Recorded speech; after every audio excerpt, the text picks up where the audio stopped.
Example, the charter school in Norwich took over an old thermos bottle factory, and they spent $800,000 to do it. The school only 10 or so years ago. The school looks wonderful. I mean, $800,000 compared to $45 million offered as the price for a new school. Sure, it looks like a factory, but a very nice factory. But we're talking about reasonable sums of money.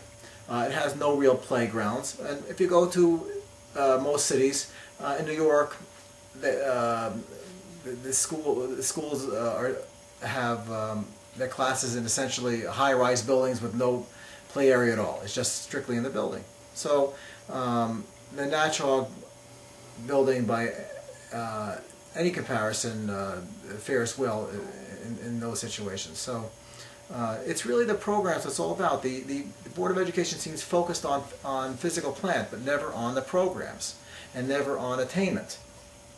Let me ask another question now. Your father is very much into this, and so am I, and I think Jim Barton as well. And that is, we would like to see replacing a bilingual program with an English immersion program. I know my own experience down at the University of Bridgeport, where we took in many foreign students, many from Asia. Most of the Asian students, incidentally, knew English very well, particularly the Chinese before they got here. But we did have people who did not understand English. But what we did, we had a summer program where they were immersed in English, and then they came into the normal academic programs in the fall, and they did very, very well. Very few of them had any difficulty with the language. What do you think about the idea of doing away with bilingual education and replacing it with an English immersion program? Well, I consider that an absolute no-brainer. Right now we teach illiteracy in 2 languages.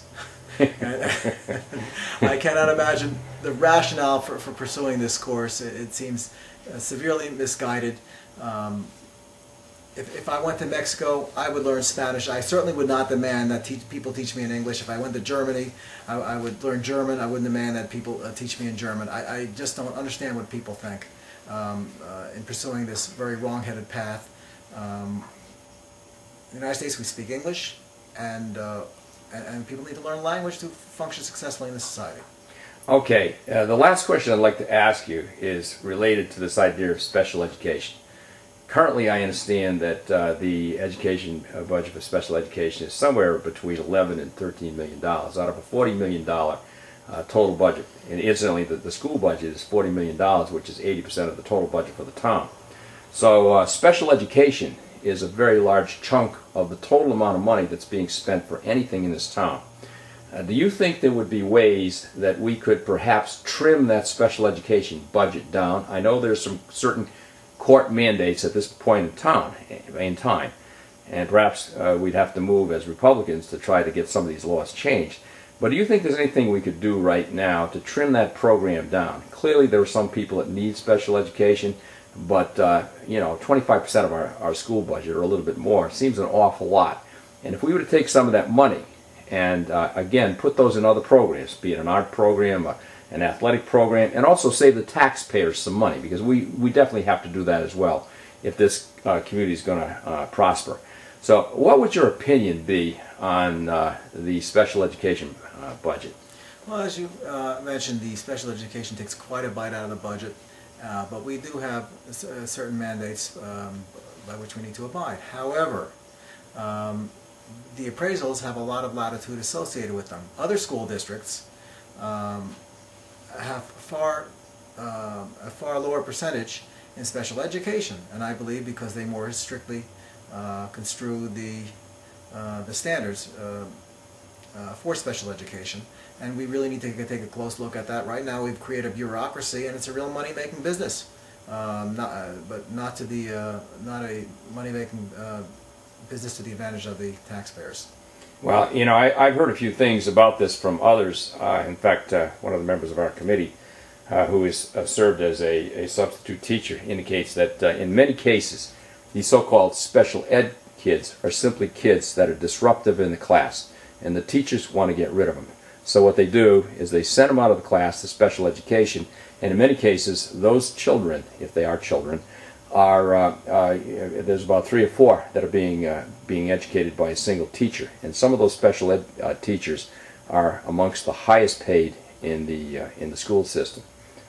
Anyway, that's about all I can think of right off to ask you. Do you have any other comments you'd like to make? I would just have a comment on the Whitewater situation.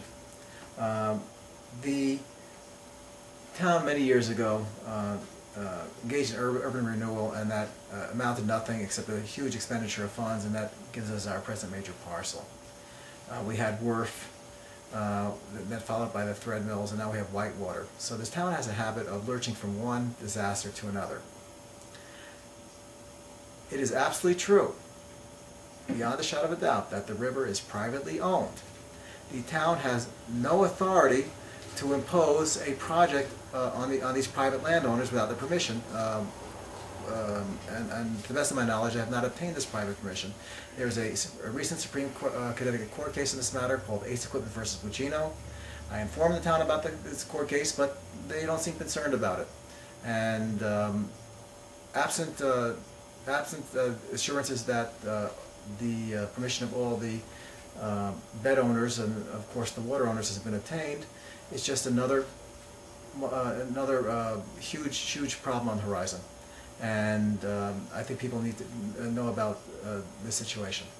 Okay, I'll just make a couple little comments on that. Bill Root is also against Whitewater, and the main reason for his being against it is because we will be taking out some dams, and he indicates that there was the potential of generating water power by removing those, we're really removing. Well, that's beyond the legal. Of course, I entirely agree with that too. And beyond I'm just strictly talking from the legal standpoint that government should behave in conformity with the law, not in violation of it.